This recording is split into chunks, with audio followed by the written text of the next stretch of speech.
एक बार एक बूढ़ा आदमी 5 स्टार होटल से डिनर करके वापस आया। बड़ा खुश था। घर आकर उसने सोचा कि जरा अपने बच्चों से बात कर ली जाए। उसने फोन उठाया और नंबर डायल करने ही वाला था कि कुछ सोचकर अचानक रुक गया। वो सोचने लगा कि मेरे बच्चे सच में मुझसे प्यार करते हैं या सिर्फ मेरे पैसों से। उसने अपने बच्चों का एक टेस्ट लेने का सोचा। उसने एक फटे हुए ट्रैवल बैग में $3 मिलियन रख लिए, शरीर पर कुछ पुराने गंदे कपड़े पहने और फिर बिना बताए उनको उनके पास जाने के लिए निकल पड़ा।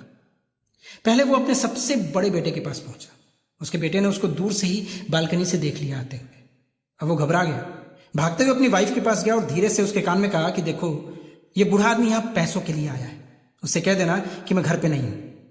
लेकिन उसके पिता ने उसे बालकनी में ही देख लिया था। उसने डोरबेल बजाई। थोड़ी देर बाद बेटे की पत्नी बाहर निकली और कहा कि डैड, वो तो घर पे है ही नहीं, किसी जरूरी काम से शहर से बाहर गए हैं। बूढ़े आदमी ने कुछ नहीं कहा। उसका दिल टूट गया। वो भारी कदमों से वहां से चल दिया। अब बारी उसके बेटी की थी।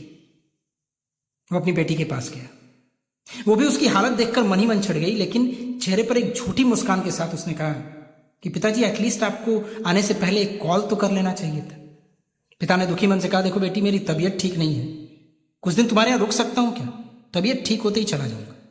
बेटी ने रूखे अंदाज में कहा, पिताजी, डेफिनेटली ये पॉसिबल होता, लेकिन हमें आज ही कहीं बाहर जाना है। अब बूढ़ा आदमी पूरी तरह टूट गया। अब बारी सबसे छोटे बेटे की थी।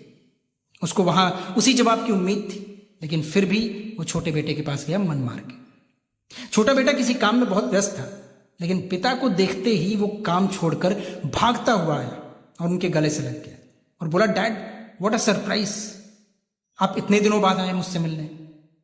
बूढ़ा आदमी उससे पूछा, बेटो देखो, मेरी तबीयत ठीक नहीं, क्या मैं कुछ दिन तुम्हारे पास रुक सकता हूं? बेटा बोला, डैड, कुछ दिन क्यों, आप हमेशा के लिए मेरे पास रुक सकते हैं, आखिर आप मेरे डैड हैं। यह भी कोई पूछने की बात है? बूढ़े आदमी की आंखों से आंसू निकल गए। उसने फिर बेटे को पूरी बात बताई और वो पैसों से भरा बैग उसे दे दिया। दोस्तों देखिए, हमारे माँ बाप हमें बड़ा करने के लिए, हमारी हर जरूरतों को पूरा करने के लिए अपने सभी सपनों और इच्छाओं को कुर्बान कर देते हैं। तो क्या यह हमारी जिम्मेदारी नहीं बनती है कि जब वो असमर्थ हो जाएं, अशक्त हो जाएं, तो हम उनका सहारा बने? अगर ये स्टोरी अच्छी लगी हो तो इसे अपने दोस्तों के साथ शेयर करिए और हाँ, फॉलो करना मत भूलिएगा।